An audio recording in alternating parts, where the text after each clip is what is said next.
안녕하세요. 오늘도 사연 살롱을 찾아주셔서 감사합니다.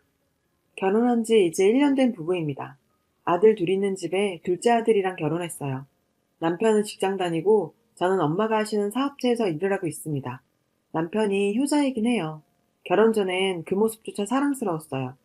결혼하고 나서 보니 시어머니가 아들 집착이 심합니다. 결혼 전엔 오빠가 다 좋아 보여 좋은 사람인데 아쉬운 점이 급여가 작다는 것밖에 없다고 생각했죠. 그것 때문에 저 결혼할 때 친정 부모님이 반대가 조금 있었고요. 전 그냥 단순히 남편 월급이 부족해도 둘이 벌면 된다고 생각했었거든요. 결국 승낙하셨는데 딸 고생시키는 게 싫으셨겠죠. 남편 능력이 집을 살 정도는 안 된다며 세를 받고 있던 40평짜리 집을 신혼집으로 주셨어요. 오빠가 월급이 적어 그걸로 생활만 하는 것도 어려울 것 같아서였거든요. 맞벌이라곤 하지만 그렇게는 돈 모으기 힘들고 집을 사는 건 더 힘들긴 하죠. 그런 생각까지 해주시는 친정부모님께 감사했습니다. 그런 상황인데도 시어머니는 신혼집에 매일 오셔서 벽지, 침대, 이불, 커튼, 심지어 그릇까지 모두 취향대로 해놨어요. 그런 상황이 불편하긴 했지만 제가 인테리어 쪽에는 관심이 없어서 그것까지는 괜찮았어요. 하지만 그런 일들이 모든 일의 전조증상일 거라고는 생각하지 못했습니다. 문제는 당연히 또 있었죠. 저희가 집에 없을 때도 오셔서 남편 밥 해주라며 야채, 고기, 과일 등등 냉장고에 가득 채워두고 가세요. 장을 봐주시니 처음엔 고마웠죠. 근데 남편은 집밥을 먹을 시간이 많지 않아요. 저희는 맞벌이 부부고 퇴근 시간도 제가 늦을 땐 저도 집에서 밥을 안 먹죠, 당연히. 제가 어릴 때부터 부모님이 검소하게 사셔서 그런지 저도 음식 함부로 못 버리는데 이건 정말 너무 스트레스였어요. 집에 냉장고 2대가 있는데 본인 입맛대로 다 챙겨놓고 왜 이렇게 음식이 안 줄어드냐고 잔소리는 늘 하시고 냉장고는 주기적으로 청소를 해도 매번 썩은 음식들이 나오는 거예요.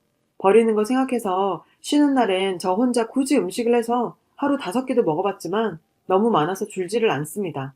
그만큼 밥 타령도 심하시죠. 남편이 혼자 자취할 때는 밥을 해먹는지 사먹는지 관심조차 없으셨어요.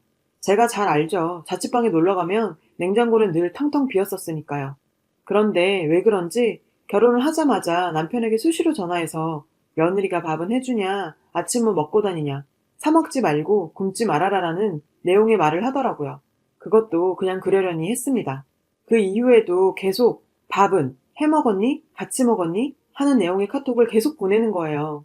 남편에게 보내더니 결혼 2달 정도 후부턴 저에게까지 거침없이 보내시더라고요. 반복이 되니 저도 화가 났지만 차분하게 답장을 보내드려야죠. 저희는 아무리 바빠도 끼니는 안 거르고 집에선 주로 해먹으려고 해요, 어머니. 많이 바쁘거나 시간이 없을 땐 사먹고 하니까 저희 식사 걱정 너무 하지 마시고 어머님, 아버님 건강 잘 챙기세요. 라고요. 소용없습니다. 남편에게 또 톡을 보내 밥은 먹었니? 혼자? 어디서? 해먹었니? 사먹었니? 물으세요. 남편도 그런 거 걱정하지 말라고 답장을 보냈는데 답장은 안 하시더라고요. 어머니는 그렇게 냉장고가 터져라 음식 쌓아두고 매일 아들 밥 타령이에요. 결혼 후 지금까지 하루가 멀다고 찾아오고 수시로 전화에 카톡까지. 잠잠하신 적이 없었던 것 같네요. 시어머니는 하루 2번도 집에 오셨어요. 오후 2시에 왔다가 밤 10시에 갑자기 오신 적도 있어요. 어떤 날은 자고 있을 때 새벽 2시에도 오셔서 아들과 할 말이 있다고 하면서 술상피라고도 했어요. 저도 일하는 사람이니 너무 늦은 시간엔 좀 그렇다고 말씀드렸죠. 그랬더니 네 엄마가 하는 사업체에서 일하면서 그것도 이해 못하냐고 하면서 한 달에 꼴랑 월급 300 정도 받으면서 뭘 그렇게 일한다고 요새냐며 큰소리 치더라고요. 결혼하기 전부터 시어머니는 용돈을 요구하셨었고 남편도 원래 그랬다면서 당연히 드리겠다고 해버린 거예요. 월 100만 원씩 드렸어요. 아들 월급 세후 150도 안 되는데 자기가 그렇게나 많이 가져가면서 자기 아들이 뼈 빠지게 일한 거 제가 다 쓴다고 합니다. 집에 오셔서 이것저것 바꾸고 뒤적거리시는 게 취미죠. 방을 뒤적거리다 제 옷과 액세서리가 너무 많다며 짜증을 내고 난린 거예요. 전 옷이며 액세서리 등엔 관심 없거든요. 그건 친정엄마가 사준 게 거의 다였어요. 설명을 하면 사람 말은 안 듣는 건지 말을 해도 못 들은 척 하는 건지 같은 소리만 반복하세요. 하루는 쉬는 날 시어머니가 친구분들을 모시고 왔어요. 약속도 없이 갑자기 오셨는데 당연히 음식 준비가 안 돼 있죠. 그랬더니 평소에 하던 대로 하면 된다고 편하게 준비하라고 하는 겁니다. 세상에 시어머니 친구분들이 집에 왔는데 편하게 음식 준비할 수 있는 사람이 몇이나 될까요? 그렇게 냉장고에 있는 음식 다 꺼내서 김치찌개, 생선구이 등 만들어서 드렸어요. 겨우 식사 준비하고 과일과 차까지 대접했죠. 제가 차린 음식들을 먹으면서 계속 아들 칭찬만 하는 거예요. 제게 고맙다는 소리는 1도 없었고 오로지 아들 자랑만 늘어놓더군요. 그리고 그날 밤 시어머니가 전화를 해서 한다는 소리가 친구들이 네 음식 너무 맛이 없단다. 나물무침도 하나 잘 못하는데 네 아들 밥 얻어먹기는 글렀다. 이랬다는 거예요. 어쩜 그렇게 사람들이 끼리끼리 놀까요? 그 말을 듣고 정말 할 말이 없더라고요. 전 그날 저녁부터 몸살이 와서 직장도 못 갈 정도로 아파서 누웠어요. 다음 날도 그렇게 누워있는데 시어머니가 남편한테 전화를 하더라고요. 시댁 술자리가 있으니 오라면서요. 남편은 흔쾌히 간다고 했고요. 그 소리를 듣고 열이 받아서 남편에게 나 아픈 거 몰라? 지금 내 몸 하나 추스리지 못하는데 어떻게 거길 간다고 할 수 있어. 그렇게 가고 싶으면 너 혼자 가. 라고 했어요. 그랬더니 남편은 뭐 죽을 병도 아닌데 못 갈 이유가 뭐냐고 하면서 엄마도 혹시 네가 안 온다고 하면 나 혼자 오라고 했다면서 혼자 갔어요. 그러고 보니 저번 제사 때도 자고 가라 그래서 남편이 저 다음날 일찍 일 가서 안 된다니까 아들만 자고 가라 했거든요. 몸이 아프니 더 안 좋은 일들이 떠오르고 너무 서럽고 서운하고 정말 이 사람도 연애 때 내가 알던 그 사람 맞나 싶었죠. 그리고 시아버지 어디 갈 때 꼭 태워달라고 하십니다. 첫째 아들도 있는데 꼭 남편한테 그래요. 어느 날 시댁이랑 밥 먹기로 했는데 갑자기 시아버지가 모임 있다고 하셔서 시어머니랑 셋이서 먹으라고 했었죠.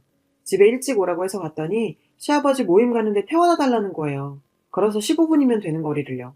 밥 다 먹고 집에 가려는데 시아버지 모임 끝나고 집에 올 때도 데리러 오라고 하셨어요. 그래요. 부모님 어디 모셔다 드릴 수 있죠. 근데 매번 어떻게 출타하실 때마다 전화를 하시나요? 어쩔 수 없이 시아버지 모시고 왔죠. 남편이 쉬는 날은 어김없이 전화가 와요. 네 아버지 어디 가는데 태워다 줘라. 운전하고 가시면 되는데 아버님도 꼭 둘째 아들한테 저렇게 집착하는 것 같아요. 남편도 짜증내면서 할 거 다 해주고요. 쉬는 날 저렇게 불러대서 결혼하고 저랑 데이트도 한 적이 없어요. 정말 이럴 거면 장가는 왜 보냈는지. 그러다가 일이 터졌어요. 여름 휴가 때 시어머님이 휴가를 같이 보내자며 토요일부터 시댁에서 지내라는 겁니다. 휴가를 시댁에서. 그것도 5일 동안 보내는 사람이 어디 있나요? 저도 쉬어야죠. 게다가 시어머니는 밖에서 파는 음식 먹으면 죽는 줄 아시는 분이거든요. 제가 그 끼니를 다 해결해야 한다는 건데 상상만 해도 너무 지치고 싫었어요.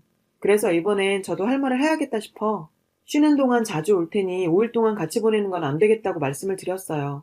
그리고 남편한테 오늘은 제발 집에 가서 자자고 어머님 만나기 전부터 누누이 말했는데 잠깐 커피 사러 간 사이에 둘이서 오늘은 시댁에서 자고 내일 약속이 있어서 4시 안에 집에 가면 된다는 소리를 했더라고요. 제가 시댁에 휴가는 같이 못 보낸다고 하는 말을 듣고 남편도 친구들과 술 약속을 잡았던 거죠. 그럴 거면 자기가 먼저 부모님한테 약속 있다고 얘기해주면 안 되나요? 결국 또 술 사서 시댁 가서 먹고 자고 왔어요. 아무리 시댁에 옷이 준비돼 있다고 한들 이 더운 여름날에 준비 하나도 안 하고 왔는데 속옷도 없이 진짜 찝찝하죠. 집도 가까운데 매번 시댁에서 그렇게 자는 것도 진짜 불편하고요. 집에 와서 남편한테 말 한마디 안 하고 있는데 몸이 안 좋아지더라고요. 병원에 갔더니 스트레스가 과중돼서 몸이 경직된 부분이 많다고 마음 편하게 좀 쉬어보라고 했어요. 참, 그 말을 듣는데 왜 그렇게 친정엄마가 보고 싶은지. 안 되겠다 싶어서 남편한테 친정에 간다고 했어요. 그리고 친정에 갔는데 그날 시부모님한테는 말 안 하고 갔어요. 제가 벨소리에 민감해서 진동이나 무음으로 해놔요. 전화를 잘 못 받을 때도 있죠. 시어머니한테 부재 중 5통이 와 있더라고요. 30분 뒤에 다시 전화해보니까 버럭 화내면서 다짜고짜 계곡 가려고 나왔는데 전화도 안 받고 해서 저 자는 줄 알고 집에 들어갔다가 아무도 없어서 놀랬대요. 친정 가면 간다고 말하고 가지 말도 없이 갔냐고 난리를. 그러면서 저한테 시부모님께 와서 정중하게 사과를 하라는 겁니다. 사전에 계곡 간다는 말이나 연락도 못 받았고 씻거나 잠들거나 일이 있어서 전화 온 거 못 받을 수도 있는데 고작 30분 지났다고 집까지 찾아오는 극성스러움도 도가 지나친 거 아닌가요? 평소엔 아들한테 연락도 그렇게 잘하면서 그럴 땐 저한테만 연락해서 왜 그렇게 들들 볶는지. 아들은 30년 키워서 며느리들이고 이제야 효도받으면서 왜 이제 막 시집온 며느리에게 30년 키운 아들만큼의 효도를 바라나요? 진짜 해도 너무하지 않아요? 저는 사과하고 싶지 않았어요. 제가 누구 때문에 아팠고 왜 친정에 갔는데요. 그리고 한 달 후 시어머니 생신날이 됐죠. 저희 집에서 음식하고 생신상을 차려 친지분들도 모셨고요. 시댁 어른과 형제들이 다 모인 자리에서 또 아들 자랑을 늘어놨어요. 뭐 그렇게 자랑할 게 있을까요? 제가 다 얼굴이 화끈거리더라고요. 거기까지만 하면 괜찮았는데 제가 친정에 가 있던 얘기를 꺼냈어요. 말도 안 하고 친정에 간 제가 시부모님께 사과를 해야 하는데 절대 안 하고 있다고 하면서 제 욕을 거침없이 해대더라고요. 시댁 식구들 다 둘러싸인 곳에서 정말 공포영화의 한 장면처럼 소름이 끼쳤어요. 그래도 어른들 계시니 조용히 얘기했죠. 말 안 하고 친정관계 사과까지 할 일은 아닌 것 같아요, 어머니. 그리고 저 남편한테 얘기 다 하고 갔어요. 남편한테 전화해보시지 그러셨어요. 저랑의 일을 여기서 왜 그러세요? 했죠. 그랬더니 그 자체는 사과할 일은 아닌데 전화도 안 받고 놀라서 집까지 찾아갔지만 없었다. 그건 분명히 제가 잘못한 거라고 하더라고요. 그때 평소 과묵하시던 큰어머님께서 아니 엄마가 보고 싶으면 친정에 갈 수도 있는 거지. 그리고 몸이 안 좋았다며.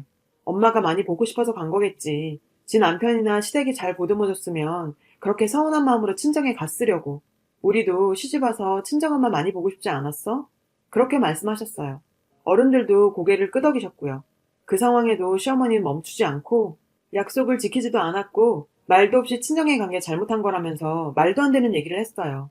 시어머니는 그런데 시아버지가 화가 났으니까 저보고 사과하라고 한 거라고 앞뒤 안 맞는 얘기만 하더라고요. 가족이니까 가족인데 이 말만 하면서 그냥 사과하라고요. 제가 말을 듣지 않자 결국 시어머니의 속마음을 꺼냈어요. 우리 아들 혼자 두고 그렇게 가면 끼니는 누가 해주고 빨래는 누가 하냐며 그게 네 잘못인 거라고. 아들 걱정을 미친 듯이 쏟아내더라고요. 그중엔 당연히 제 걱정은 하나도 없었죠. 그러면서 뜬금없이 예전에 친구들이 왔었는데 제 시금치 무침도 제대로 하나 못한다고 해서 자기가 얼마나 창피했는지 몰랐다네요. 저 없을 때 아들 밥 누가 하냐 끼니 걱정하더니 우리 아들 밥도 잘 못 얻어먹는다고요. 결국 쌓여있던 분노가 폭발했어요. 어머니, 시금치. 제발요 좀. 전 이제 시금치도 싫어요. 제가 아들 종으로 보이세요? 집안에 종 하나 들여놓으신 거예요? 정말 하루가 멀다고 집에 오시고 쉬는 날마다 불러서 시댁 가서 자고 그렇게 아들 자주 보시고 이런 종도 부리는데 그게 모자란가요? 그럼 아들하고 평생 같이 사세요. 아니 이 땡땡년이 시댁 어른들 계시는데 밥을 잘못 먹었나? 미친 거 아니냐? 라더니 제 머리끄댕이를 잡았어요. 남편이 뭐 하는 거냐고 떼어놓자 시어머니가 엉엉 울기 시작했어요. 아, 누가 울어야 하는 건지. 그러자 남편의 본 모습이 나타나더라고요. 무슨 모자가 쌍으로 본 모습을 보이나요? 시어머니를 꽉 안아주면서 저를 악마 보듯이 쳐다봤어요. 야, 너 너무한 거 아니야? 엄마가 잘못하면 뭘 그렇게 잘못했어? 다 우리 잘 되라고 하는 거지. 소녀 같은 우리 엄마한테 뭐 하는 짓이야? 라는 말을 듣는 순간 저는 결혼으로 묶여있던 모든 걸 내려놨어요. 야, 이 미친 땡아. 지금 이 상황이 파악이 안 돼? 네 엄마가 하는 짓이 정상이라고 생각하면 평생 네 엄마랑 지내. 이 집은 내 집이니까 네 옷이랑 몸만 나가면 되는 거야. 미저리처럼 집착하는 네 엄마하고 오손도손 손잡고 살아. 그러자 시어머니는 왜 이 집이 네 집이냐며 자기 아들 집이라고 하는 거예요. 그래서 제가 크게 웃었죠. 그 아들의 그 엄마네요. 그렇게 착하신 아드님이 엄마한테 사기를 쳤나 봐요. 정확하게 다시 한번 말할게요.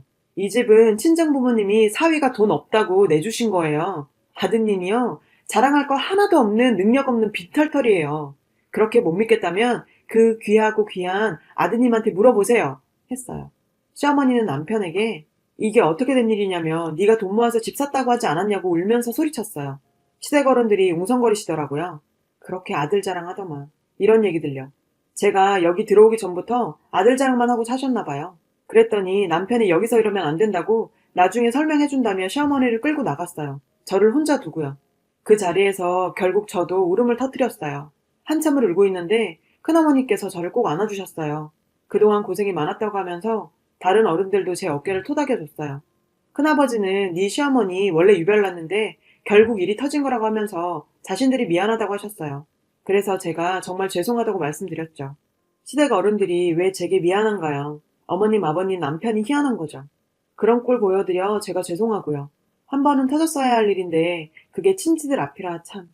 시어머니는 그렇게 친척들 앞에서도 체면치레 하던 사람인데 아들 능력 다 까발려졌으니 어떻게 보면 더 속 시원한 일일 수도 있겠고요. 그렇게 큰 파도가 지나갔어요. 그리고 3개월 후 남편과 이혼했어요. 그런 상황을 다 본 시댁 친척들도 저한테 찾아오셨고 말리셨지만 큰어머니만큼은 제 생각대로 하고 살라며 네가 더 답답할 일은 만들지 않는 게 좋겠다고 하시더라고요. 그래도 앞날은 잘 생각하라고요. 몇 번 뵙지도 않은 분인데 참 고마웠습니다. 저런 분이 제 시어머니였어도 결혼하고 이렇게 살았을까요? 누구 말처럼 전 정말 이제 시댁 시자 들어가는 시금치도 안 먹거든요. 상황 파악이 제대로 안 되는 건지 머리가 안 돌아가는 건지 시어머니가 이혼 소송한다면 난리를 쳤지만 남편이 재산 분할할 것도 없고 변호사 비용이 더 많이 든다며 말렸다고 하네요. 친정 부모님도 이렇게 될 거였으면 자식 없을 때 결론 지은 게 오히려 더 잘 됐다고 저를 위로해 주세요. 많이 죄송하고 면목도 없지만 엄마 회사를 더 잘 도와드리면서 이제는 제가 하는 일에 더 집중할 생각입니다. 남편과 헤어지고 여러 일들도 처리하느라 이런 생각도 못하고 살았는데 이렇게 글 쓰면서 제가 더 바보 같았다는 생각이 드네요. 여행도 다니고 못 만났던 사람들과도 만나고 제 인생 더 즐기려고요. 제 얘기 읽어주셔서 감사하고 욕 말고 새로 시작하는 저한테 응원 주세요. 여러분, 사연 댓글에 응원과 현명한 조언 부탁드려요. 좋아요와 구독은 저에게 큰 힘이 됩니다. 오늘도 좋은 일 가득하세요.